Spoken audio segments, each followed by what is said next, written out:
Bem, ouvintes da Rádio Baruch FM, do portal Baruch Comunicações, YouTube. Hoje aqui recebendo a Cileia Biagioli. Isso mesmo. Ela é produtora, diretora teatral, palhaça, parteira. Cileia, me conta um pouquinho desse teu lado parteira. Quando é que surge? Por quê? Fala pra gente. Quando eu fiquei grávida da minha primeira filha, que hoje está com 20 anos, eu fiquei apavorada de pensar em parir no hospital. Fiquei apavorada. Quando eu era criança, fiquei muito doente, aquele ambiente era muito hostil para mim. E eu sabia, minha mãe teve 5 filhos, minha mãe tem 5 filhos, teve todos no hospital, mas eu sabia que eu tinha uma avó lá em Pernambuco que tinha tido 12 filhos em casa, né? Enfim, mas era um momento em que, por exemplo, já existia a Casa Ângela, que é aquela casa de parto, que é referência, né, aqui em São Paulo, mas que a Ângela, que é a fundadora da Casa Ângela, estava sendo perseguida, porque, assim, a gente sabe que as parteiras sempre fizeram isso. Hoje, existe mais de 60 mil parteiras no Brasil atuantes. E, ainda assim, existe, né, a falta de informação, sim, digamos assim, não só, de mas uma assim, qualidade. por exemplo, quando vem falando assim, não, se você tem seu filho em casa, você vai morrer. Se você tem não sei o quê, né, esse medo, essa paura, sendo que isso foi feito, a humanidade nasceu dessa maneira, né, com as parteiras. Né, essa medicina é muito mais recente do que do que a chegada, né, das parteiras, enfim. E aí, eu queria algumas coisas nesse nascimento. Então, assim, para mim, eu queria parir ouvindo música. Não conseguia pensar em parir sem ouvir música. Eu queria que meu marido estivesse do lado. Eu queria que o cordão só fosse cortado quando ele parasse de pulsar, que eu vi que era menos brusco para a criança nesse nascimento. Eu queria colocar aqui assim que nascesse, porque tá escutando o coração da mãe lá na barriga, quando você põe aqui, aí volta a escutar, então é um aconchego. E tudo isso dá resultado mesmo na qualidade emocional da criança. Eu sabia disso. Tinha coisas que eu tinha lido, tinha coisas que eu sonhava. Aí eu sabia, com 2 meses de gravidez, né, que a Júlia era menina, era cabeluda, e que ela ia nascer dia 18 de dezembro. E olha, foi exatamente assim. Então, foi um mergulho mesmo nesse momento acho que essa questão desse nascimento, desse renascimento. E aí, então acho que a Júlia foi a primeira. O Carlos, ele trabalhou na Isto É, trabalha com editoração eletrônica, ele trabalhou em vários lugares. E na época que eu estava grávida da Júlia, ele foi chamado por um amigo dele que estava abrindo uma editora. Falou, você não quer trabalhar comigo? Eu sei que você trabalha com a sua mulher, mas como ela vai ter bebê, você não quer fazer? O primeiro livro que ele foi editar se chamava Lobas e Grávidas.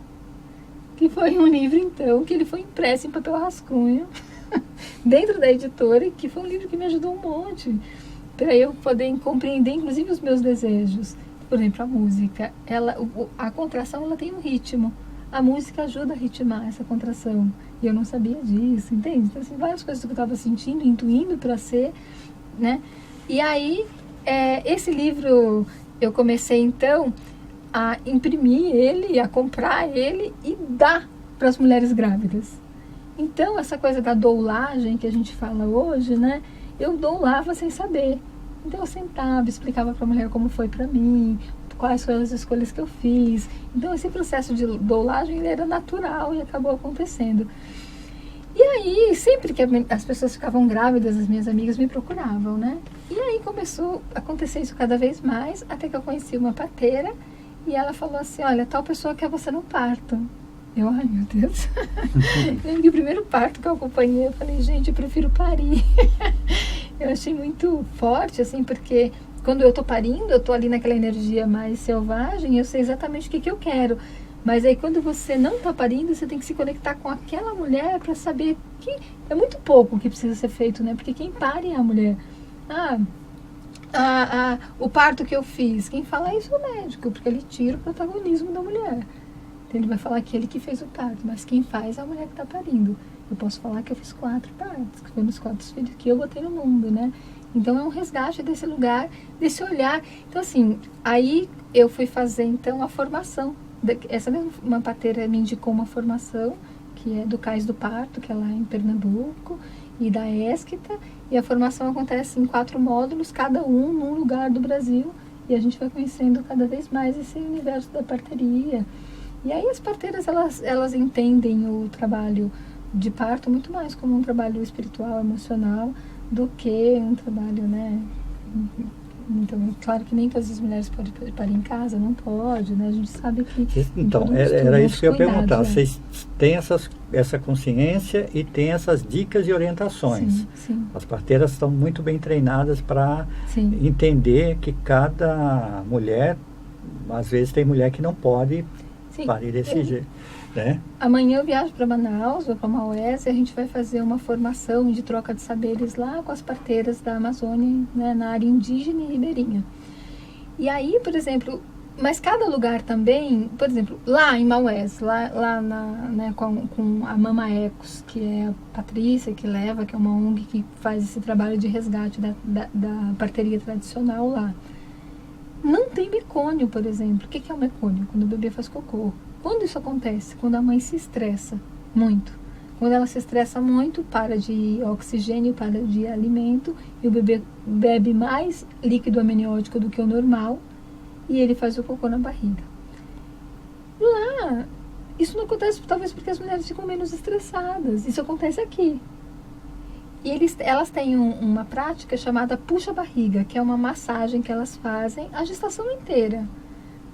Que não nasce neném com o rosto, não nasce neném sentado, não nasce, porque elas mesmas vão sentindo como o bebê tá e vai adequando então, a posição do bebê. Essa é uma prática, por exemplo, que quando eu fiz a formação de parteria, eu não tinha, por exemplo, é uma prática dessas parteiras lá de Maués, por isso que essa troca de saberes é super importante, né? Mas aí, assim, na formação que eu fiz, tem, assim, quais são os casos de emergência, eu faço utilização do sonar, que é para escutar o coraçãozinho do bebê, que é para saber que está tudo bem. Então, se não tiver, a gente faz uma transferência, porque tem vários momentos que podem precisar, né? Então, se o cordão é curto e o bebê não consegue sair, né? Mas isso tudo dá para perceber pelo tempo, pela análise. Só que, por exemplo, já acompanhei parto de quase 4 dias. O hospital não vai fazer isso, entende? Porque ninguém, né? Precisa parar, um médico parar, por exemplo, tanto tempo assim para ficar com uma única mulher, que a gente sabe que é outra, né? A gente está nesse mundo que Mas eu acho que até a própria mulher também, ela tem que ter outra consciência também, né? Sim, sim. Porque você esperar, nesse teu exemplo aqui, 4 dias, a mulher ela tem que perceber, entender e aceitar aquilo, né? Sim. Porque às vezes também tem mulheres que preferem o mais cômodo, digamos assim, né?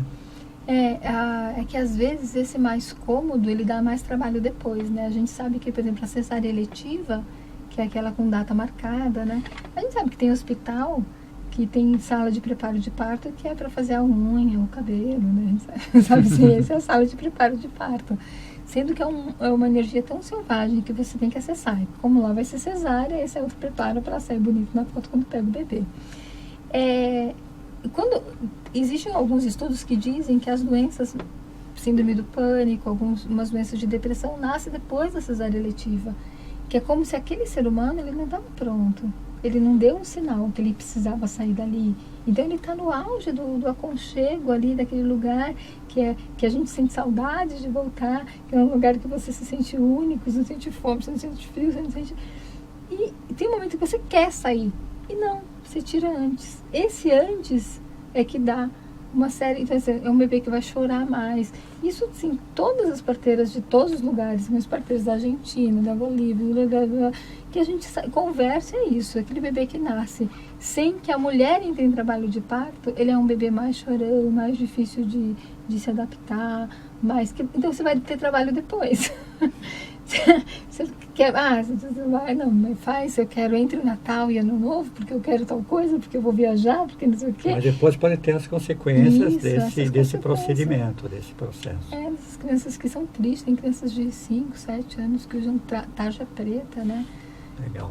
Ô, Cileia, bem, agora vamos falar de uma outra faceta sua que você já falou, mas a questão de ser palhaça, né? Existe também um preconceito, né, com mulher palhaça, porque o palhaço é uma coisa, um estereotipo muito masculino, né, ou palhaço. Como é que foi isso para você? Você sentiu você sentiu esse preconceito em ser uma mulher palhaço, ou ainda sente, ou isso está diminuindo, ou não existe? Como é que está isso? Eu acho que a mulher, ela tem ganhado um lugar que é dela, né? Então, assim, a gente tá bem articulada nesse sentido hoje. Eu comecei a fazer circo no Mazzaropi, na Oficina Cultural Mazzaropi, com uma família de circense tradicional chamada Família Medeiros. E lá, desde lá, eu queria fazer palhaça e não podia. Dentro do circo tradicional, eu não podia ser palhaça. Então, quando o Gabriel Guimard volta da França e começa a dar aula de palhaço, eu vou fazer aula de palhaço com ele. E aí que a gente monta um grupo em que eu posso ser palhaço. Mas assim, o preconceito em relação à profissão sempre acontece, né? Eu lembro da primeira vez quando eu tenho registrado, né, DRT de palhaço, daí eu abri um crediário. Daí o cara olhava, assim, olhava pra minha cara e falava, gente, mas peraí. Aí ele, pera só um pouquinho. Tem uma palhaça aqui querendo abrir crediário, ela pode. Porque as pessoas não conseguem entender que é um trabalho, né? Então, assim, mas você se diverte, então não é trabalho. Porque as pessoas sofrem para trabalhar. E elas não entendem que elas podem viver de uma outra maneira e gostar do trabalho delas, né? É uma coisa muito nova. Mas existe um movimento, né? Existe, assim, agora, grupos de teatro só de mulheres, de palhaças. E também, assim, o palhaço também ganhou um outro universo. Ele era mais o universo do circo, aí ele vai para a rua, daí ele vai para o teatro também, ele vai ganhando e se expandindo cada vez mais. E existe várias linhas hoje em dia. Existe encontro internacional só de palhaças mulheres, existe... festival. Isso, né? Isso, porque o preconceito era muito... Porque a mulher sempre foi essa questão do objeto, né? E ela tem que citar muito... E o grotesco, o engraçado, ele não tem a ver com esse estereotipo da mulher, que ela está sempre perfeita, né? O que é engraçado? É o fracasso, é você ser ridículo, é o grotesco, entende? Então, assim, que eram lugares que também a gente não era muito educada para ir. Entende? Você tem que ser bonitinha, você é menininha. E aí, né, as mulheres falam, peraí, eu quero ser engraçada.